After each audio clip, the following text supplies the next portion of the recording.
ثواب اعمال کا میرے تو پہنچا ساری امت کو۔ الحمدللہ رب العالمین والصلاة والسلام علی سید الانبیاء والمرسلین، اما بعد فاعوذ باللہ من الشیطان الرجیم، بسم اللہ الرحمن الرحیم۔ پیارے آقا مدینے والے مصطفیٰ صلی اللہ تعالی علیہ وآلہ وسلم کا فرمان عظمت نشان ہے کہ کل بروز قیامت تم میں میرے سب سے زیادہ قریب وہ شخص ہوگا جو مجھ پر کثرت سے درود پاک پڑھتا ہوگا۔ صلو علی الحبیب صلی اللہ تعالی علی محمد۔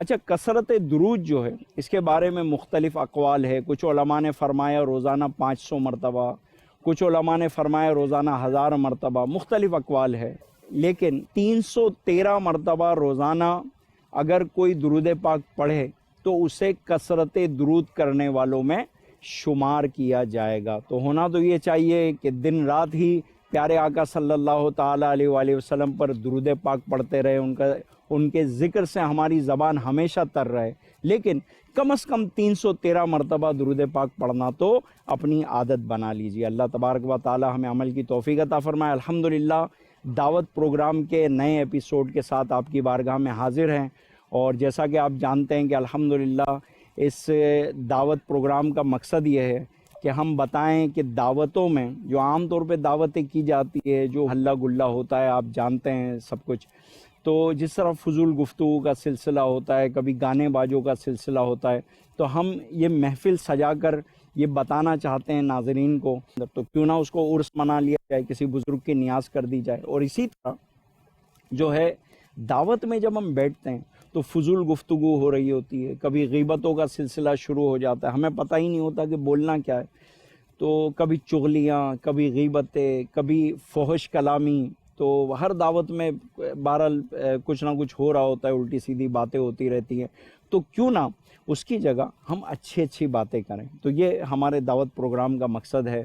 آپ جانتے ہیں ماشاءاللہ نیاز بھی ہم کرتے ہیں، اور آج انشاءاللہ عز و جل اس شخصیت کی نیاز ہے، میں ہنٹس دوں گا، آپ کو سمجھنا ہے کہ میں کس کی بات کر رہا ہوں۔ اس شخصیت کی نیاز ہے کہ جن کا مزار فیض انوار باب الاسلام سندھ میں ہے، اور وہ شخصیت جو ہے قلندر کے نام سے مشہور ہے۔ اب آپ کو جاننا ہے کہ وہ کون ہے، انشاءاللہ پروگرام کے آخر میں ان کا انشاءاللہ تفصیلی ذکر کیا جائے گا۔ اس سے پہلے کہ موضوع پر آئیں، پروگرام اسٹارٹ کریں، آئیے ہم دیکھتے ہیں کہ نیاز میں آج جو ہے آصف بھائی کیا بنا رہے ہیں۔ ثواب اعمال کا۔ السلام علیکم ورحمۃ اللہ وبرکاتہ۔ کیسے ہیں آصف بھائی؟ خیریت سے ہیں؟ طبیعت ٹھیک ہے؟ ماشاءاللہ آج بڑی مبارک ہستی کی نیاز ہے اور خوشبو بھی آ رہی ہے۔ کیا بنا رہے ہیں آپ؟ زعفرانی بریانی۔ ماشاءاللہ یہ خاص بریانی ہے، زعفرانی بریانی پہلی دفعہ سن رہے ہیں۔ یہ چکن میں بھی اور بیف میں دونوں میں بنتی ہے زعفرانی بریانی۔ اس میں ہرا مسالہ ڈلتا ہے صرف۔ اچھا، زعفران نہیں ڈلتا؟ چلیں بس، جزاک اللہ خیرہ۔ انشاءاللہ آپ اپنا کام جاری رکھیں، ہم اپنا کام جاری رکھتے ہیں۔ جزاک اللہ۔ ثواب اعمال کا میرے تو پہنچا۔ مدنی چینل کے ناظرین، آج ہمارا جو موضوع ہے وہ بڑا اہم موضوع ہے، ایسا موضوع کہ ہر گھر میں اس کے بارے میں گفتگو چل رہی ہوتی ہے، اور ہر آدمی میرا خیال ہے اس چیز کو سمجھنا چاہتا ہے۔ آج ہمارا موضوع ہے رزق میں برکت کے اسباب، کہ وہ کون سے اسباب ہے جو ہم کریں تو اللہ تعالی ہمارے رزق میں برکت دے۔ وہ کون سا خاندان ہے، وہ کون سا گھر ہے جو آج جو ہے رزق میں بے برکتی کا شاکی نہیں، کہ ہمارے رزق میں برکت نہیں ہو رہی، ہم پریشان ہیں، اور جناب حالات ایسے ہیں ویسے ہیں۔ ہر گھر میں آج ہم یہ گفتگو سن رہے ہوتے ہیں عام طور پہ۔ یاد رکھیے، رزق کے معنی عطا کرنا، تو اللہ تبارک و تعالیٰ عز و جل نے جو ہمیں عطا فرمایا وہ رزق کہلاتا ہے۔ صرف رزق یہ نہیں ہے کہ ہماری جو انکم ہو رہی ہے، ہماری آنکھیں، ہمارا دیکھنا، یہ بھی رزق ہے۔ ہمارے ہاتھوں کا چھونا چلنا یہ بھی رزق ہے۔ ہمارے پاؤں چل رہے ہیں، ہمارا ہاضمہ کام کر رہا ہے، ہم سانسیں لے رہے ہیں، یہ سب اللہ تعالیٰ کا عطا کردہ رزق ہے۔ ہماری اولاد، اور ساتھ ہی ہماری جو انکم ہے وہ بھی ہمارا رزق ہے۔ اگر یہ حلال طریقے سے کمائی تو حلال رزق، حرام طریقے سے کمائی تو یہ ظاہر ہے کہ یہ حرام مال قبر میں آگ بنے گا، قبر کی آگ ہے، جہنم کا عذاب ہے۔ ایک بڑی حیرت کی بات ہے کہ عام طور پہ ہر کوئی تنگی رزق کا شاکی ہوتا ہے۔ ایک وقت تھا کہ بزرگان دین ہمارے جب کوئی پریشانی آتی، تنگی آتی، سوچتے کہ آخر ایسا کیا گناہ ہم سے ہو رہا ہے کہ جس کی وجہ سے یہ تنگی ہے۔ اور آج کا مسلمان رزق میں تنگی ہے، شاکی ہے بیچارہ کہ جناب رزق میں تنگی ہو رہی ہے، پریشان ہوں، پیسے نہیں ہیں، بچوں کے اسکول بھیجنے کے لیے پیسے نہیں ہیں، بچوں کی وین کے لیے پیسے نہیں ہیں، میرے پاس کھانے کے راشن کے لیے پیسے نہیں ہیں، پریشان ہے۔ لیکن یہ سوچنے کے لیے تیار نہیں ہے کہ ایسی کون سی وجہ ہے جس کی وجہ سے یہ بے برکتیں ہو رہی ہیں۔ اب ہماری حالت یہ ہے، نمازیں ہم نہیں پڑھ رہے، فجر کی نماز میں سوئے ہوئے ہیں جو برکت کا وقت ہے، خاص فجر کی نماز میں سو رہے ہیں جناب، نمازوں کا پتہ نہیں ہے، جماعت کا پتہ نہیں ہے، جھوٹ ہم بول رہے ہیں، غیبتیں ہم کر رہے ہیں، ہر قسم کے گناہوں میں مبتلا ہے، اور اس کی طرف توجہ ہی نہیں جاتی، اور زبان پہ شکوہ کہ نہ جانے کیوں رزق کی تنگی کا شکار ہے۔ تو کاش ہم ان اسباب پہ غور کریں کہ جس سے بے برکتی آتی ہے، ان اسباب پہ غور کریں، اسی طرح ان اسباب پر عمل کریں جس سے رزق میں برکت ہوتی ہے۔ تو یہ ہمارا آج کا انشاءاللہ عز و جل موضوع ہے۔ آئیے مہمانان گرامی کی طرف آتے ہیں۔ ہمارے ساتھ ہمارے مہمان محمد فراز مدنی بیٹھے ہوئے ہیں، ماشاءاللہ مدنی چینل کے نعت خواں حافظ محمد زبیر بھی بیٹھے ہوئے ہیں، یہ انشاءاللہ عز و جل ہمیں نعت سنا کر ہمارے دلوں کو منور کریں گے۔ تو میں انشاءاللہ عز و جل فراز بھائی کی طرف آتا ہوں۔ فراز بھائی یہ بتائیے کہ کیا دعا اور رزق کا بھی کوئی تعلق ہے کہ دعا کی برکت سے رزق میں اضافہ ہوتا ہے؟ بسم اللہ الرحمن الرحیم۔ جیسے آپ نے بالکل ہی سٹارٹ میں ایک بڑی بنیادی بات ارشاد فرمائی ہے کہ رزق میں بے برکتی کا جو بنیادی سبب ہے وہ گناہ ہے۔ جب بندہ گناہ کرتا ہے تو اس کے رزق میں برکت اٹھا لی جاتی ہے، اور اسی کے اگر برعکس دیکھا جائے تو بندہ جب نیکیاں کرتا ہے، گناہوں سے اپنے آپ کو بچاتا ہے، عبادت میں اپنے آپ کو مشغول کرتا ہے، تو اس کے رزق میں برکت رکھی جاتی ہے، اسے برکتیں عطا کی جاتی ہیں۔ اور قرآن و حدیث میں اس طرح کے مضامین ملتے ہیں کہ جب بندہ نیکی کرتا ہے تو اس نیکی کی برکت سے اس کے رزق میں بھی اضافہ ہوتا ہے۔ اور ظاہر ہے کہ دعا یہ بھی ایک اہم عبادت ہے، بلکہ اس کو عبادت کا مغز قرار دیا گیا ہے، اور دعا کا رزق حلال کے ساتھ بڑا گہرا تعلق ہے۔ یعنی اگر بندہ رزق حلال کمائے گا تو اس کی دعا قبول ہوگی، یہاں تک کہ مستجاب الدعوات بھی وہ بن سکتا ہے رزق حلال کی برکت سے۔ اور اگر وہ رزق حرام کماتا ہے معاذ اللہ، تو یہ کہہ لیں کہ دعا کی قبولیت میں بہت بڑا بیریئر لگ جاتا ہے۔ اور یہ واضح حدیث پاک ہے، حضرت سعد بن ابی وقاص رضی اللہ تعالیٰ عنہ نے نبی کریم صلی اللہ علیہ وسلم کی بارگاہ میں عرض کی، یا رسول اللہ صلی اللہ علیہ وسلم، آپ دعا فرمائیں کہ میں مستجاب الدعوات بن جاؤں، یعنی میری ہر دعا قبول ہوا کرے، آپ یہ دعا فرما دیں۔ تو آپ صلی اللہ علیہ وسلم یہ بھی ارشاد فرما سکتے تھے کہ میں دعا کرتا ہوں کہ تم مستجاب الدعوات بن جاؤ، لیکن آنے والی پوری امت کے لیے ایک طریقہ ارشاد فرما دیا کہ اگر تم مستجاب الدعوات بننا چاہتے ہو، تمہاری ہر دعا قبول ہو، تم یہ چاہتے ہو، تو اس کا نسخہ کیا ہے، کیا طریقہ ہے، سبب کیا ہے؟ آپ صلی اللہ علیہ وسلم نے ارشاد فرمایا کہ اے سعد، اپنی روزی کو پاک کر لو، اپنی روزی کو حلال اور صاف کر لو، تم مستجاب الدعوات بن جاؤ گے۔ تو یہاں پر مستجاب الدعوات بننے کا، یعنی ہر دعا قبول ہو جایا کرے، اس کا ایک نسخہ عطا فرما دیا گیا نبی کریم صلی اللہ علیہ وسلم کی بارگاہ سے کہ تم اپنے روزی کو صاف کر لو گے، پھر جو دعا کرو گے اللہ تبارک و تعالیٰ تمہاری دعا کو قبول فرمائے گا۔ تو آج کے دور میں جہاں رزق کے حوالے سے لوگ گفتگو کرتے ہیں کہ ہمارے رزق میں برکت نہیں ہے، وہاں پر ایک ایشو یہ بھی ڈسکس ہو رہا ہوتا ہے کہ دعا قبول نہیں ہوتی، میں اتنی دعا کرتا ہوں، گڑ گڑا کر دعا کرتا ہوں، میری دعا قبول نہیں ہوتی۔ تو غور کرنا چاہیے کہ کیا ہمارا رزق جو ہے وہ کہیں حرام تو نہیں ہے، انٹینشنلی یا ان انٹینشنلی، ارادتاً یا غیر ارادی طور پر کہیں میرے رزق کے اندر کوئی حرام کا کوئی لقمہ تو شامل نہیں ہو رہا، کوئی حرام لقمہ تو میں نہیں کھا رہا۔ اس پر غور کرنے کی بہت حاجت ہے، کیونکہ جب بندہ حرام کماتا ہے تو اس کی وجہ سے دعا کے اندر کتنا بڑا بیریئر لگ جاتا ہے، اس پر غور کرنے کی حاجت ہے۔ حضرت موسیٰ علیہ السلام کا ایک جگہ سے گزر ہوا تو ایک شخص گڑ گڑا کر دعا کر رہا تھا۔ موسیٰ علیہ السلام نے اللہ کی بارگاہ میں عرض کی کہ یا اللہ پاک، یہ دعا کر رہا ہے، اس کی دعا قبول کیوں نہیں ہوتی؟ اللہ پاک نے ارشاد فرمایا کہ اے موسیٰ، اگر یہ اتنی دعا کرے کہ دعا کرتے کرتے اس کی جان نکل جائے، پھر بھی میں اس کی دعا قبول نہیں کروں گا۔ موسیٰ علیہ السلام نے جب وجہ پوچھی تو اللہ تبارک و تعالی نے ارشاد فرمایا کہ یہ حرام کھاتا ہے، اس کے گھر کے اندر بھی حرام موجود ہے، لہذا اس کی دعا قبول نہیں ہو سکتی۔ تو اس لیے اس نقطے کی طرف توجہ کرنے کی بہت زیادہ حاجت ہے۔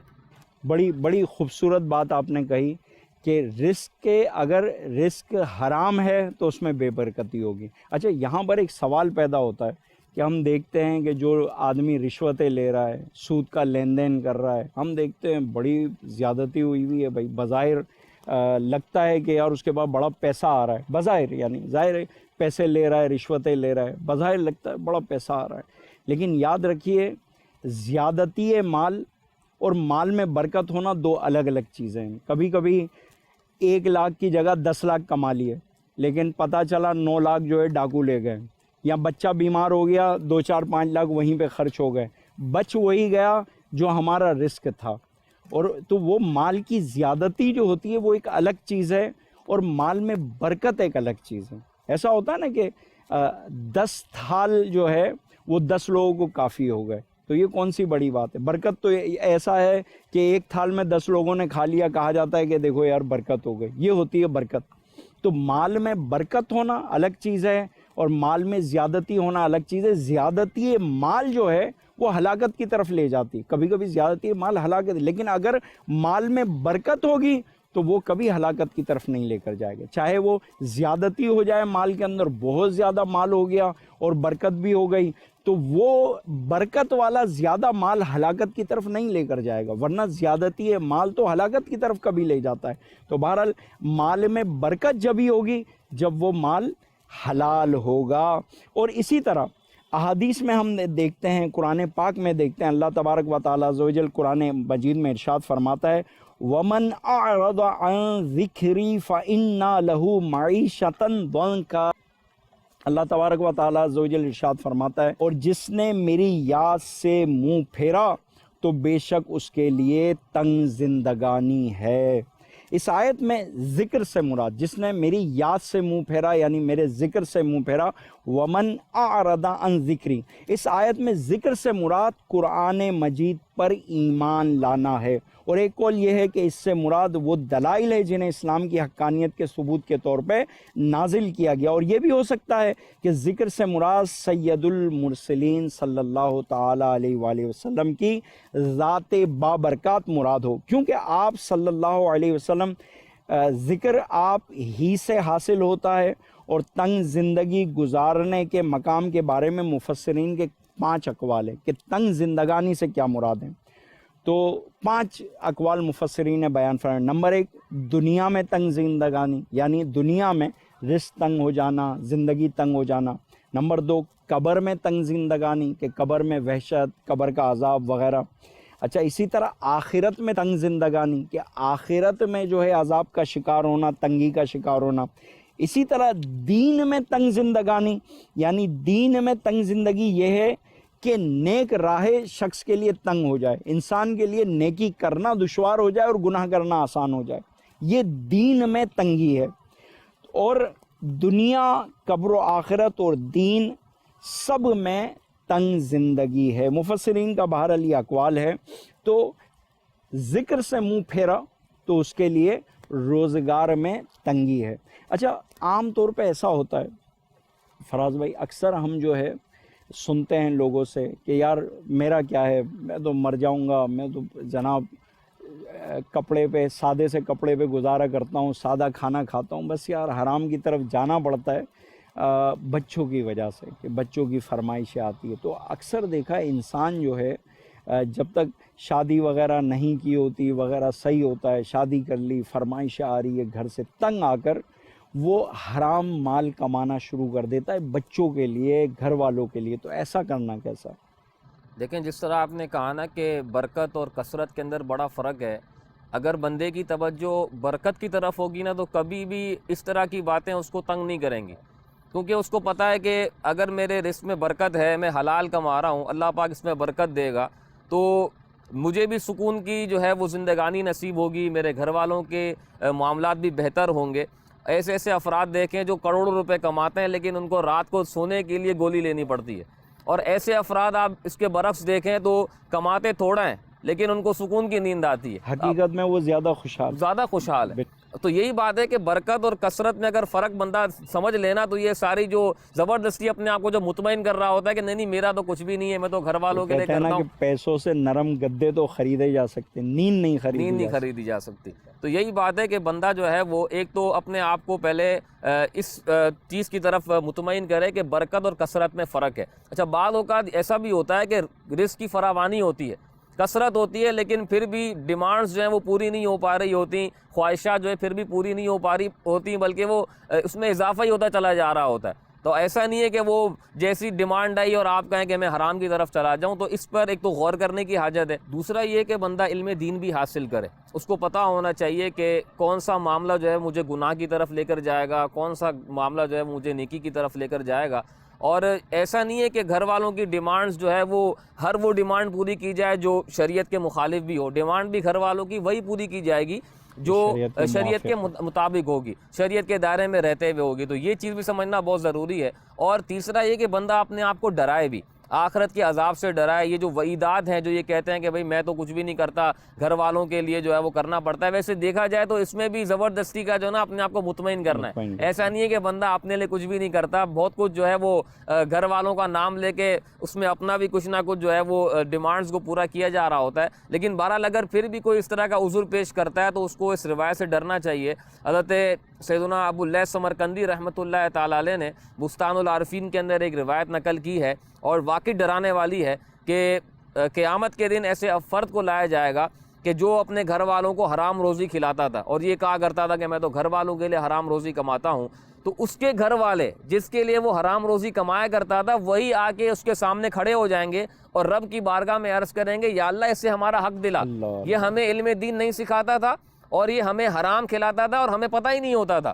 اور آج کل ایسا ہوتا ہے کہ گھر والوں کو نہیں پتا ہوتا، وہ تو یہی سمجھ رہے ہوتے ہیں کہ ہمارا جو فلاں رشتہ دار ہے، بھائی ہے، بیٹا ہے یا بچوں کے ابو ہیں، وہ بڑی محنت کرتے ہیں، بڑا جو ہے وہ حلال ہمارے لیے لے کے آتے ہیں، صبح سے لے کے رات تک لگے ہوتے ہیں۔ گھر والوں کو نہیں پتا ہوتا کہ کیا رشوت کا لین دین ہو رہا ہے، کیا سود کے جو ہے وہ اس نے مال جمع کر کے رکھے ہوئے ہیں۔ تو یہی گھر والے رب کی بارگاہ میں عرض کریں گے یا اللہ پاک اس سے ہمارا حق دلا، یہ ہمیں علم دین نہیں سکھاتا تھا اور ہمیں حرام کھلاتا تھا، ہمیں پتہ نہیں ہوتا تھا۔ تو اب انہی گھر والوں میں سے ایک فرد آگے بڑھے گا اور کہے گا کہ میری نیکیاں کم ہے، لہٰذا اس سے میری نیکیاں دلوائی جائیں۔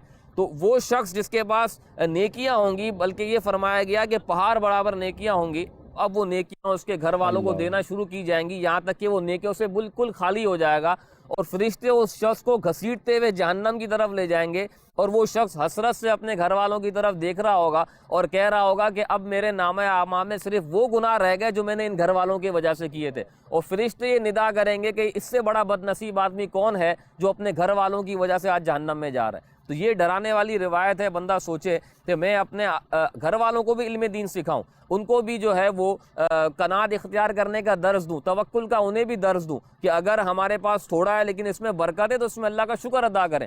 ہو سکتا ہے کہ ہماری جو ہے وہ ڈیمانڈز پورے کرنے کے چکر میں اگر میں حرام روزی کماؤں تو میں حرام لا کر کھلاؤں تو میری بھی آخرت برباد ہوگی، تمہاری بھی آخرت برباد ہوگی۔ تو یہ گھر کے سربراہ کی ذمہ داری بنتی ہے۔ قرآن پاک کا جو حکم ہے کہ یا ایھا الذین آمنوا قوا انفسکم واہلکم نارا، اے ایمان والو اپنے آپ کو بھی اور اپنے گھر والوں کو بھی آگ سے بچاؤ۔ تو یہ ذمہ داری بنتی ہے گھر کے سربراہ کی کہ وہ اپنے گھر والوں کی تربیت کرے کہ جتنا ہمارے پاس ہے، جتنا رب نے دیا ہے اس پہ شکر ادا کریں اور حرام سے اپنے آپ کو بچانے کی ہمیشہ کوشش کرتے رہیں۔ بے شک فراز بھائی، یہ آپ نے بڑی اچھی بات کی اور یہ حقیقت ہے کہ اگر آپ کی ضرورتیں کم ہیں آپ حرام میں نہیں پڑیں گے۔ اب ہماری حالت یہ ہے کہ فون فلاں چاہیے، فلاں برانڈ کا چاہیے، کار فلاں برانڈ کی چاہیے، گھر 3 کمرے کا ہے تو ہم 4 کمرے والوں کو دیکھ کر رو رہے ہوتے ہیں، 4 کمرے کا ہے تو 5 کمرے والوں کو دیکھ کر رو رہے ہوتے ہیں، محل جیسا گھر ہے تو بنگلے والے کو دیکھ کر رو رہے ہوتے ہیں۔ تو بہرحال ہمارا یعنی ہم دنیا کے امیر ترین آدمی بھی بن جائے نا، 10 امیروں میں ہمارا نام ہو تو ہم پہلے امیر کی طرف دیکھ رہے ہوں گے کہ یار وہ دنیا کا سب سے بڑا امیر آدمی میں کیوں نہیں ہوں، اسی میں پریشان رہتا ہے انسان۔ تو بہرحال ضرورتیں اگر کم ہو تو انسان حرام میں نہیں پڑے گا، تو اپنی ضرورتیں کم کرنی چاہیے۔ آئیے تنگی رزق کا ایک اور سبب سنتے ہیں۔ اللہ تعالیٰ عز و جل قرآن مجید میں ارشاد فرماتا ہے لَإِن شَكَرْتُمْ لَأَزِيدَنَّكُمْ وَلَإِن كَفَرْتُمْ إِنَّ عَذَابِي لَشَدِيدٌ۔ اللہ تعالیٰ عز و جل قرآن مجید میں ارشاد فرماتا ہے اگر احسان مانو گے تو میں تمہیں اور دوں گا اور اگر ناشکری کرو تو میرا عذاب سخت ہے۔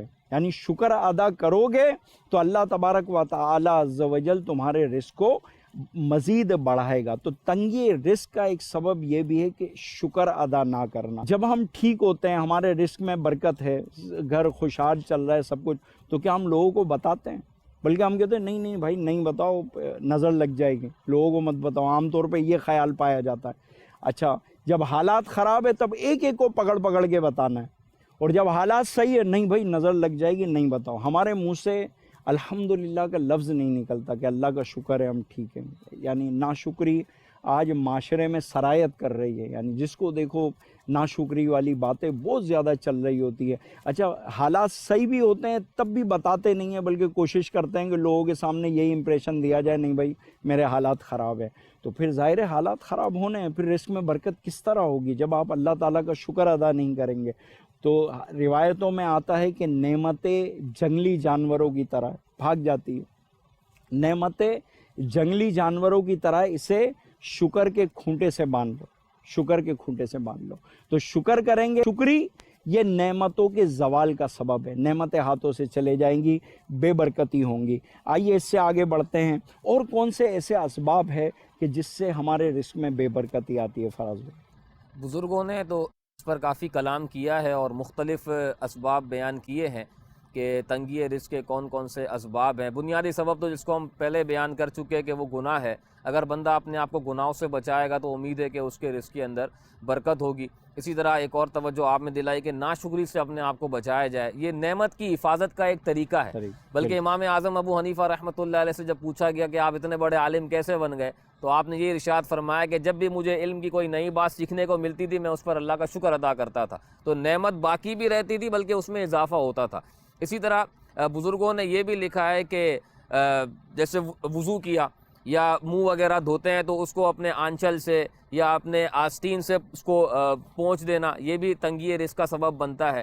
اسی طرح ٹوٹی ہوئی جو کنگھی ہوتی ہے اس کو استعمال کرنے سے بھی تنگی رزق ہوتا ہے. اب یہ بزرگوں کے تجربات ہوتے ہیں. اب یہ نہیں کہ ہم کہیں کہ یہ کون سی حدیث میں ہے, کون سی آیت میں ہے. بزرگوں کے اپنے مشاہدات ہوتے ہیں, ان کے اپنے تجربات ہوتے ہیں جو وہ آگے جو ہے وہ اپنے ماننے والوں کو بیان کرتے ہیں. اسی طرح یہ بھی لکھا ہے کتابوں کے اندر کہ چراغ کو اپنے منہ سے اس طرح بجھا دینا یہ بھی تنگی رزق کا سبب ہے. تو یہ بعض اوقات چھوٹی چھوٹی چیزیں ہوتی ہیں جس کی طرف ہماری توجہ نہیں ہوتی. ہم سمجھتے ہیں کہ گناہ تو نہیں ہے نا, اگر کر لیا تو کون سا ہم نے جو ہے وہ جرم کر دیا. علم سے دوری ہے نا, کون سیکھتا ہے, اس طرف تو آتے ہی نہیں. باتیں کرتے اتنی لمبی لمبی باتوں کی جگہ کہ رزق میں تنگی ہو گئی, یہ ہو گیا. بھئی آپ تھوڑا علم حاصل کریں نا. آپ رزق میں برکت کے اسباب پڑھیں, رزق میں بے برکتی کے اسباب پڑھیں اور ان سے گریز کریں کہ جس سے بے برکتی جن چیزوں سے آتی ہے, خاص طور پہ بڑی بڑی چیزیں.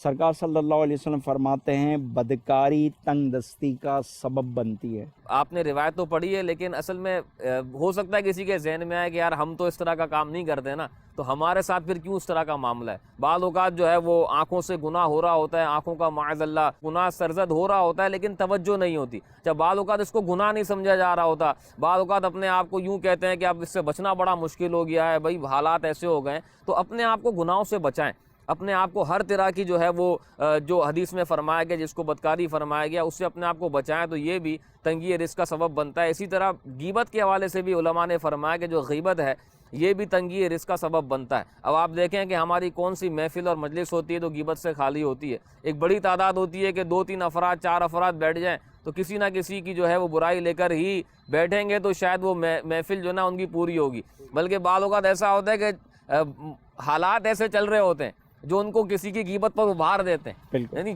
کہیں بھی جاؤ تو وہی ٹاپک ڈسکس ہو رہا ہے, وہاں جاؤ تو وہ ٹاپک ڈسکس ہو رہا ہے. تو اپنے آپ کو مجبور سمجھتے ہیں کہ اگر میں اس گفتگو کے اندر انوالو نہیں ہوں گا تو شاید پتہ نہیں لوگ کیا سمجھیں گے کہ بھائی یہ تو پتہ نہیں کہاں سے آیا ہے. تو یہ دیکھیں شریعت کا معاملہ بڑا نازک ہے. ہمیں تو شریعت نے یہ حکم دیا کہ کسی کی برائی ہو رہی ہو تو وہاں اگر روک سکتے ہو تو روکو, نہیں روک سکتے تو وہاں سے اڑ جاؤ. اٹھنے کا حکم دیا گیا, نہ یہ کہ آپ کہیں کہ لوگ مجھے کیا کہیں گے اور اس میں مزید انوالو ہو جائیں. تو غیبت کرنے سے بھی اپنے آپ کو بچائیں, چاہے گھر کے اندر ہوں, چاہے باہر ہوں, چاہے دوستوں کے ساتھ ہوں, چاہے وہ حالات اس طرح کے بنے ہوئے ہوں, کریٹ کر دیے گئے ہوں. اپنے آپ کو لوگوں کی غیبت سے بچائیں. ایسا نہ ہو کہ کسی کی غیبت کی وجہ سے آپ کے رزق کے اندر تنگی ہو رہی ہو. بالکل بالکل ایسا ہی ہے. اور فراز بھائی اسی ضمن میں ایک سرکار صلی اللہ علیہ وسلم کا مبارک فرمان ہے ایاکم والربا فإنہ یورث الفقر. یعنی سود سے بچو کہ یہ تنگ دستی لاتا ہے۔ اچھا، ہمارے معاشرے میں آج کل سود عام ہوتا جا رہا ہے، اس کا ایک بڑی وجہ ہے نکما پن۔ ہمیں جو ہے انٹرٹینمنٹ کے نام پر نہ جانے کیا کیا دے دیا گیا ہے، 24 گھنٹے اس کے لیے کم پڑ جاتے ہیں، یعنی راتوں کی نیندیں نہیں ہو پاتی ہماری، تو اسی لیے پھر سستی، گھر پہ پڑے رہنا، جناب کام نہیں کرنا، اور کام نہ کرنا ہو تو پھر آسان سا طریقہ یہ سوچتا ہے کسی کو جو ہے نا جناب 10 لاکھ دے دو، مہینے کے جو ہے نا 30,000 آتے رہیں، 40,000 آتے رہیں، تو یہ حرام ہے اس طرف فکس کر دینا کہ جناب 10 لاکھ پہ 3,000 یا 10 لاکھ پہ 50,000 یا 10 لاکھ پہ 10,000 وغیرہ جو بھی ہوتا ہے۔ تو یہ ظاہر ہے کہ یہ سود ہے اور اس سے رزق میں تنگی آنی ہی آنی ہے۔ یعنی سود کا تو اتنا بڑا گناہ ہے معاذ اللہ کہ احادیث جو ہے سود کے عذابات، اور احادیث مالا مال ہے جس میں سود کے عذابات وغیرہ ذکر کیے گئے، ایسی بے شمار احادیث آپ کو مل جائیں گی۔ تو پیارے اسلامی بھائیو، ہمارے یہاں تو عام ہے، یعنی چاہے وہ سود بینک کے ذریعے سے ہو، چاہے وہ سود اس طریقے سے ہو کہ کسی کو پیسے دے دیے اور ہر مہینے پیسے وصول کیے جا رہے ہیں غلط شرائط کے ساتھ، سود عام ہوتا جا رہا ہے آج ہمارے معاشرے میں۔ یہ بھی ایک بہت بڑا سبب ہے تنگی رزق کا۔ آئیے اب ہم آتے ہیں رزق میں برکت کیسے ہو، ایسی چیزیں جو رزق میں برکت کا سبب بنتی ہے۔ سرکار مدینہ صلی اللہ علیہ وسلم نے فرمایا، جس نے استغفار کو اپنے اوپر لازم کر لیا، اللہ عز و جل اس کی ہر پریشانی دور فرمائے گا اور ہر تنگی سے راحت عطا فرمائے گا، اور اسے ایسی جگہ سے رزق عطا فرمائے گا جہاں سے اسے گمان بھی نہ ہو۔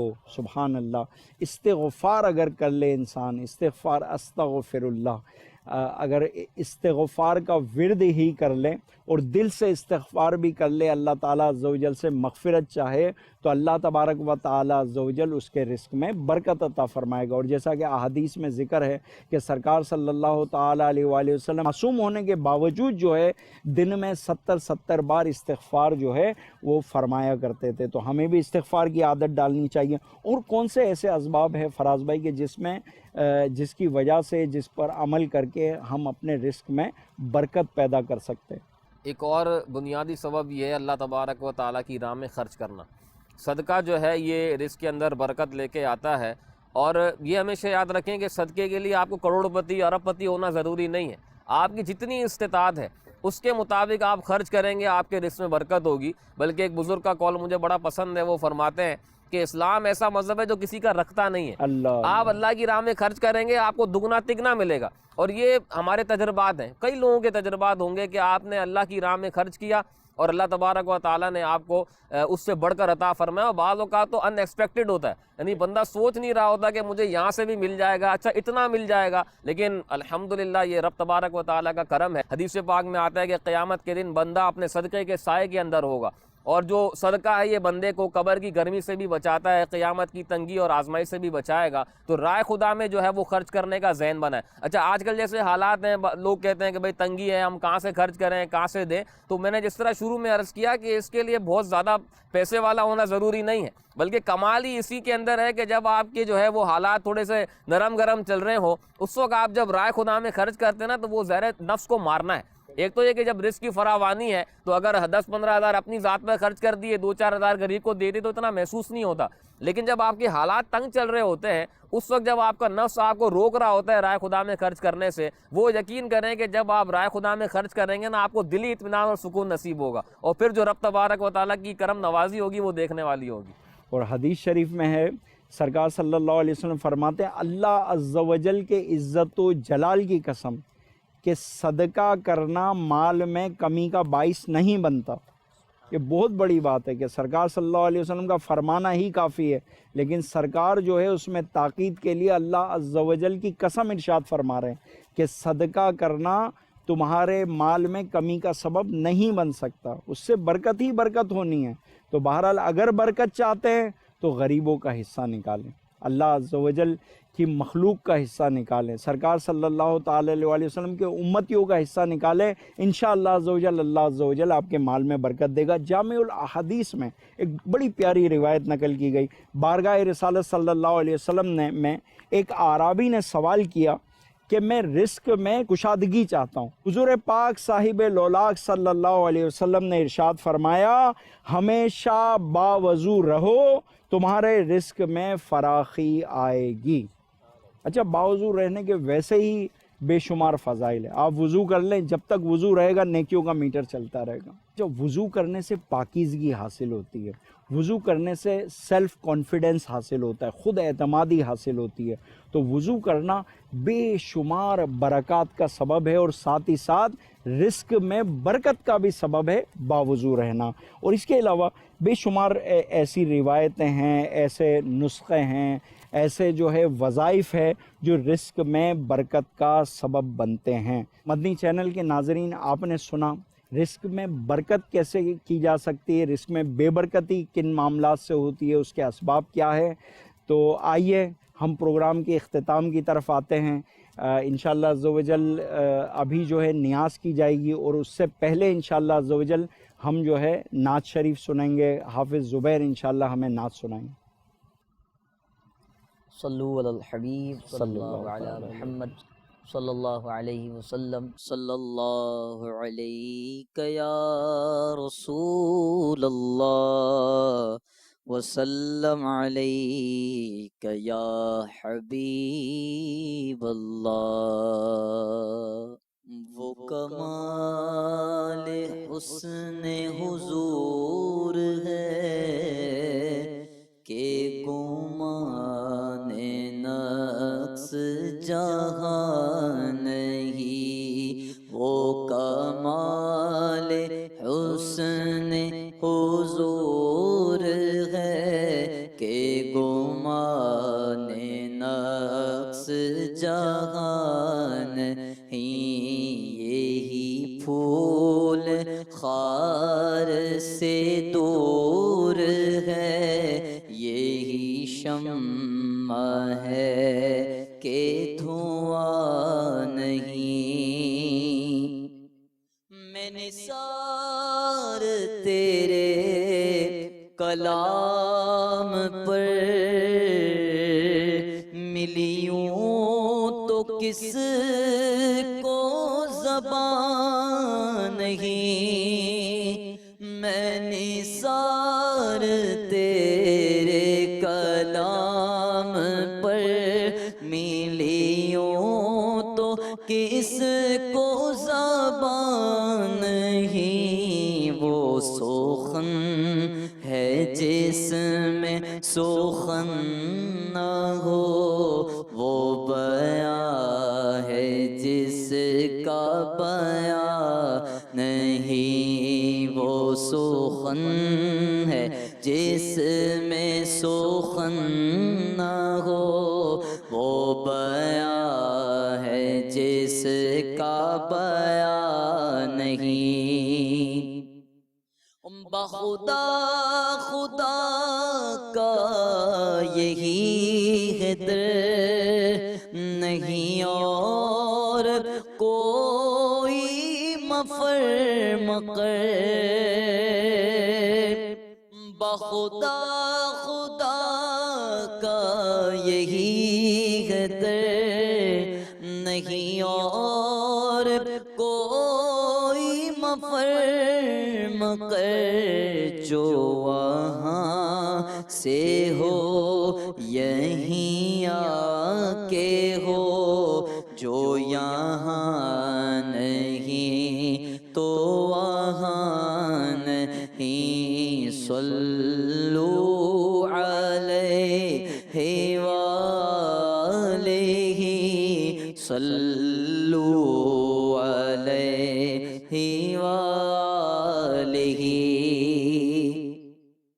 اور تیرے آگے یوں ہے دبے لچے فصحا عرب کے بڑے بڑے، تیرے آگے یوں ہے دبے لچے وہ سحا عرب کے بڑے بڑے، کوئی جان منہ میں پل کے جسم میں جان نہیں، صلو علیہ وآلہ، صلو علیہ وآلہ۔ کرو مدح اہل دول رضا، پڑھے اس بلا میں میری بلا، کرو مدح اہل دول رضا، پڑھے اس بلا میں میری بلا، میں گدا ہوں اپنے کریم کا، میرا دین پارائنا نہیں، صلو علیہ وآلہ، صلو علیہ وآلہ۔ الحمدللہ ہم نے نعتیہ کلام سنا۔ آئیے پروگرام کے اختتام کی طرف بڑھتے ہیں، اور آج جو میں نے آپ کو پروگرام کے شروع میں عرض کیا کہ جن بزرگ کی ہم نیاز کر رہے ہیں، آئیے ان کا پورا نام اور کچھ احوال سنتے ہیں۔ حضرت ان کا نام، جن بزرگ کا میں نے آپ کو بتایا، ان کا نام، پورا نام حضرت سیدنا لال شہباز قلندر محمد عثمان مروندی رحمۃ اللہ تعالی علیہ ہیں۔ آئیے ان کے بارے میں سنتے ہیں۔ 7ویں سنہ ہجری کی ایک دوپہر ڈھل چکی تھی اور درویشوں کا قافلہ باب الاسلام سندھ میں ایک جگہ پر جو ہے نا رکا۔ اچھا، وہ جگہ گڑھ تھا گناہوں کا، بدکاریاں عام تھی، حرام کام عام ہو رہے تھے۔ اچھا، یہ درویش رات جیسے ہی ہوئی سونا چاہا تو گانے باجے شروع ہو گئے۔ کسی درویش نے امیر قافلہ سے کہا کہ حضرت یہ جگہ ہمارے لائق نہیں، یہاں سے چلے جائیں، بہتر یہی ہے کہ یہاں سے نکلتے ہیں، یہ بدکاروں کی جگہ ہے۔ لیکن امیر قافلہ نے فرمایا ہم یہاں اپنی مرضی سے نہیں آئے بلکہ ہمیں یہاں بھیجا گیا ہے۔ اچھا، اب اگلی رات درویش یہ دیکھ کر حیران ہو گئے کہ بازاروں میں کل جیسی رونق نہ تھی، دوسری طرف برائی کے اڈوں پر بھی اوس پڑ چکی تھی۔ ایک دن ساری عورتیں جمع ہوئی اور کہنے لگی جس دن سے یہ درویش یہاں آئے ہیں کاروبار تو ٹھپ ہو گیا ہے، انہیں یہاں سے نکالو ورنہ ہم بھی بھوکے مر جائیں گے۔ چنانچہ وہ ان درویشوں کے پاس آئیں اور کہا بابا آپ صوفی لوگ ہیں، یہاں آپ کا کیا کام ہے؟ یہ گناہوں کی جگہ ہے، یہاں سے چلے جائیں، آپ کی وجہ سے ہمارا کام بند ہو گیا ہے۔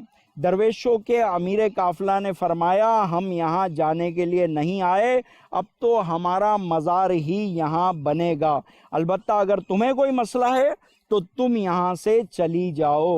امیر قافلہ کا جواب سن کر انہیں پریشانی لاحق ہو گئی، چنانچہ بڑے بڑے زمیندار اور رؤسا، یہاں تک کہ خود راجہ بھی ان کے گناہوں میں شریک تھا، لہٰذا انہوں نے راجہ کو شکایت کر دی۔ راجہ نے اپنے سپاہیوں سے کہا درویشوں سے کہو یہاں سے چلے جائیں ورنہ انہیں زبردستی نکال دیا جائے گا۔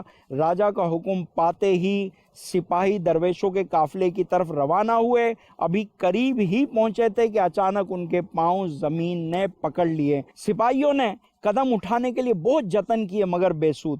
انہوں نے واپس پلٹنے کی کوشش کی تو زمین نے پاؤں چھوڑ دیے۔ سپاہی گھبرا کر واپس لوٹ گئے۔ وہ عورتیں حیرت میں ڈوبی یہ منظر دیکھ رہی تھی، ان کے دل کی دنیا زیر و زبر ہو گئی اور وہ دلی طور پر ان بزرگ کے ہاتھوں پر توبہ انہوں نے کی اور ایمان لے آئی، دائرہ اسلام میں آ گئی، اور انہیں دیکھا دیکھی اس علاقے کے مردوں نے بھی، کئی لوگوں نے اسلام قبول کیا۔ یہ بزرگ، یہ امیر قافلہ کون تھے؟ یہ تھے سیدنا لال شہباز قلندر محمد عثمان مروندی رحمۃ اللہ تعالیٰ علیہ۔ سادات کرام کے مذہبی گھرانے سے آپ کا تعلق تھا۔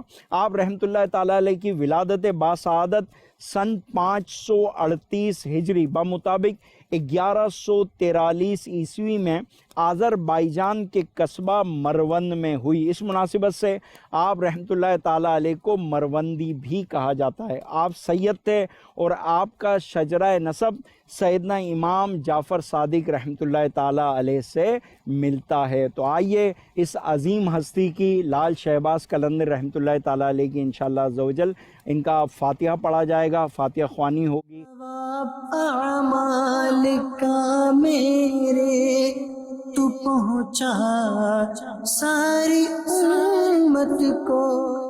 اعوذ باللہ من الشیطان الرجیم، بسم اللہ الرحمن الرحیم، الحمد للہ رب العالمین، الرحمن الرحیم، مالک یوم الدین، ایاک نعبد و ایاک نستعین، اہدنا الصراط المستقیم، صراط الذین انعمت علیہم غیر المغضوب علیہم ولا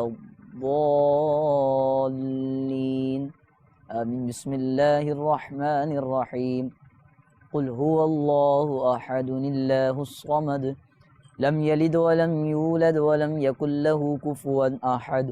بسم اللہ الرحمن الرحیم، قل هو اللہ احد اللہ الصمد، لم یلد ولم یولد ولم یکن له کفوا احد۔ بسم اللہ الرحمن الرحیم، قل هو اللہ احد اللہ الصمد، لم یلد ولم یولد ولم یکن له کفوا احد۔